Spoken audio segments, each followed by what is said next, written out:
আমার চ্যানেলে সবাইকে স্বাগত জানিয়ে আজকের মতো ভিডিওটা শুরু করছি। আজকে আমি তোমাদের সাথে শেয়ার করতে চলেছি বিরিয়ানি হাঁড়ির ফিনিশিং ভিডিও। তো আমি যেদিনকার সাজটা তৈরি করছিলাম সেদিনই কিন্তু বিরিয়ানি হাঁড়ির জন্য ওই পাটে পাটে অংশটা তৈরি করে রোদে একটুখানি শুকিয়ে নিয়েছিলাম। তোমরা ভালো করেই জানো একবারে কিন্তু হাঁড়িটা তৈরি করা যায় না, একটু রোদে ভালো করে শুকিয়ে নিয়ে তারপর পাট পাট অংশগুলো জুড়ে নিতে হয়, যেটা একটু সময় সাপেক্ষ, যার জন্য আর তোমাদের সাথে ক্যামেরায় শেয়ার করা হয়নি। কিন্তু আজকে আমি তোমাদের সাথে শেয়ার করব সেই বিরিয়ানি হাঁড়িটার ফিনিশিং ভিডিও। তো দেখো আমি ভালো করে কিন্তু এবড়ো খেবড়ো গায়ের অংশগুলো একটুখানি চেঁচে নিয়েছি মসৃণ করার জন্য। এবার কিন্তু ন্যাকড়া দিয়ে আমি ভালো করে একটু জল সহ ভালো করে মসৃণ করে নেব।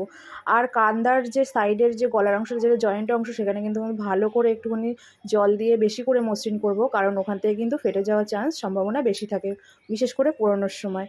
তো আমার দেখো মোটামুটি কমপ্লিট। এবার হচ্ছে কি ঢাকনাটাও একটুখানি ফিনিশিং দিয়ে নেব। দুটো ফিনিশিং হয়ে যাওয়ার পর কেমন হয়েছে অবশ্যই কিন্তু জানাবে। আর এটা ভালো করে আমি শুকিয়ে নেব। শুকানোর পর আমি কিন্তু পোড়াবো, সেই পোড়ানোর ভিডিও তোমাদের সাথে শেয়ার করব। সেই পোড়ানোর ভিডিও দেখতে হলে কিন্তু চ্যানেলে অবশ্যই ফলো দিয়ে সাথে থাকতে হবে। যারা ইউটিউব থেকে দেখছো তারা অবশ্যই সাবস্ক্রাইব করে পাশে থেকো, আর যারা ফেসবুক থেকে দেখছো অবশ্যই ফলো দিয়ে সাথে থেকো। তো আজকে আমার এই বিরিয়ানি হাঁড়িটা কেমন হয়েছে অবশ্যই কিন্তু জানিও। এই হাঁড়িতে কিন্তু একদিন বিরিয়ানি রান্না করে সেই ভিডিও তোমাদের সাথে শেয়ার করব। আজকে তাহলে আসি, সবাই খুব ভালো থেকো, শুভ দুপুর।